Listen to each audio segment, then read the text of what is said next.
It was actually fun. It was a lot of fun. It's always fun doing scripts. It's never too hard. No, especially at the beginning when anything's possible before Yes. you stop at, before you run out of sort of, okay, well, you can't really change that because we're locked into this now. And Pete's got an amazing imagination, so you start visualizing the film and how you want it to be really early on, and so that starts to inform the tone, but it also starts to inform the characters, which I had enormous fun with these characters. It's great. That was the most daunting part of the writing, I think, at the beginning, was the fact we had to write for 13 dwarves and a wizard and a hobbit. It's like a large ensemble cast. So it was important for us that we literally took each of the dwarf characters, we studied the book, and we started to design their characters based on what Tolkien, how he described them. But there was a lot of gaps that Tolkien left. There was a lot of the characters that really were not that well defined, and we wanted every dwarf to be different, every dwarf to have a singular personality. And so we literally, we created a dwarf biography for each of the characters of who they were and their relationships with each other and their personalities.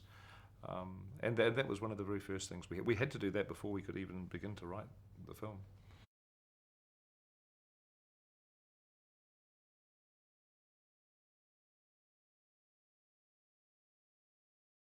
I read The Lord of the Rings first, and I never read The Hobbit. I read The Lord of the Rings when I was about 17. None of these books were really part of my early childhood. And then much later on in the 1990s, I talked to Fran Walsh about the idea of adapting The Lord of the Rings into a film. It was way back when we were first thinking of that idea, before we approached Miramax. And Fran said to me, well, we shouldn't start with The Lord of the Rings, we should start with The Hobbit. And I said, well, I've never read The Hobbit. So at that point, I got the book and I read it. So I was well into my 30s before I read The Hobbit. And it's a great. And so the irony is that Harvey Weinstein at Miramax, who we were working with, didn't want to make The Hobbit first because it was co-owned by MGM and the rights were too difficult. And so we ended up doing it this way round. Which I actually think worked out quite well in the end. I think that was fate, wasn't it? Yeah, it was fate. Yeah, I think having told the Lord of the Rings story has helped us make a better Hobbit, because the characters, really important characters such as Gandalf, who you know from the trilogy of the Lord of the Rings, you're much more invested in them than I think you would be. Yeah. And also he goes off. He leaves the doors on a number of occasions in the book, and we get to tell that part of the story now, I think, in a more in-depth way and in a more exciting way because of Lord of the Rings. So it is like, we're not just adapting The Hobbit, we're adapting The Hobbit plus there's extra material that was included in The Lord of the Rings, especially in Return of the King, as sort of extra material in the appendix of Return of the King. And because Tolkien was developing a lot of his storyline of things that were happening in Middle-earth at the time of The Hobbit. And a lot of it informs the characters within the Hobbit book itself, and so we're able to use a lot of that material. So this is like a sort of an expanded, it's like a Hobbit supersized Hobbit in a way. Yeah.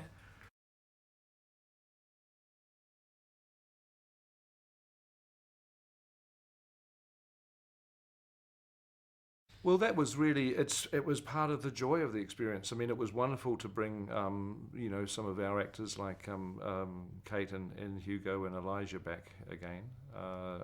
And that was fun, like working with old friends. But then it was also great because we didn't feel like we were repeating ourselves, because we had, the story of Bilbo Baggins, the story of Thorin Oakenshield.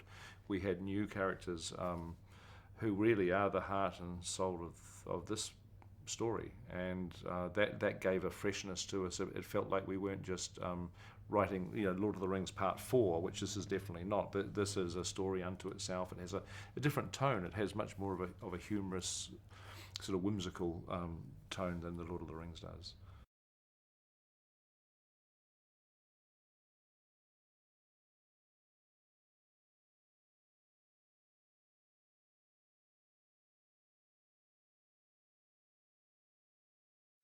Well, Martin brings an incredible balance between drama and comedy.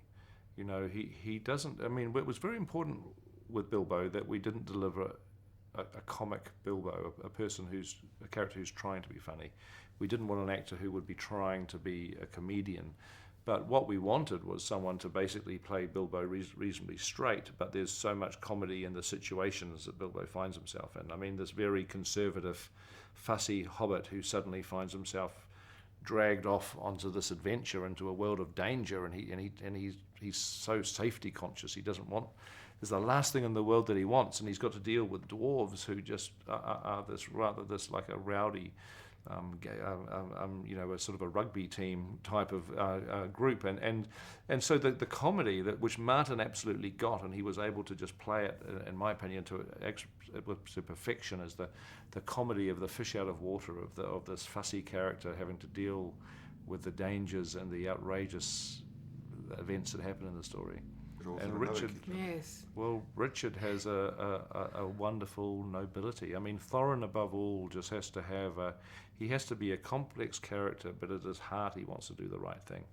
But almost like his sense of the burden on him to lead these dwarves back and reclaim their homeland is ultimately, something he's not comfortable with sort of shouldering. Yeah, we cast Richard. He was the youngest actor who actually auditioned for that role, and we had been looking maybe about 10 years older, and which is still young if you take it in terms of the book. But one of the things that I remember you saying to me was, you want to invest in him achieving his goal, which is to be a king, a good king to his people, and reclaim this homeland for them.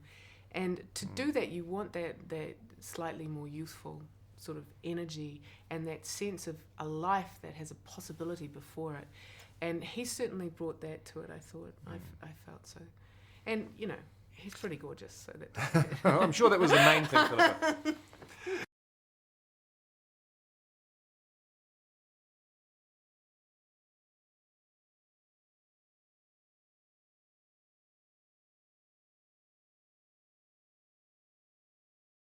That chapter in The Hobbit, The Riddles in the Dark, it's called, is one of the most iconic moments of that book, and it was an absolute delight to be able to dramatise that scene. It was the very first thing we shot. We shot the Riddles in the Dark sequence in the first week of shooting, the first day of the shoot, and I did something I'd never done before. The scene was about 12 pages long, which we very faithfully adapted the way it is in the book. Didn't make a huge number of changes because, it is so iconic. And I decided, rather than just shoot the scene in pieces with different camera angles, I'd shoot it as like a multi-camera sequence where the actors were able to play the entire scene without stopping from one end to the other. It's sort of it's about 9-10 minutes long, and it was almost staged like a stage play. And then we moved into different camera angles and covered it from different angles so I could cut things together. But it was, I also wanted to give Martin a chance to find Bilbo, because it was his very first shooting that he did, and Andy was there in full force as Gollum. I felt sorry for Martin because suddenly he was having to find his feet as Bilbo Baggins, and he had Andy Serkis coming at him with high octane energy as Gollum. But Martin held his own, I got to say, and in the process of that week that it took us to shoot that one scene, he found Bilbo. Bilbo came to life. Andy was pretty funny. He was excited because he said he got to play Gollum 60 years younger and much sexier. He's got more hair and more teeth. Well, one more tooth, maybe. Maybe one more tooth. Yeah.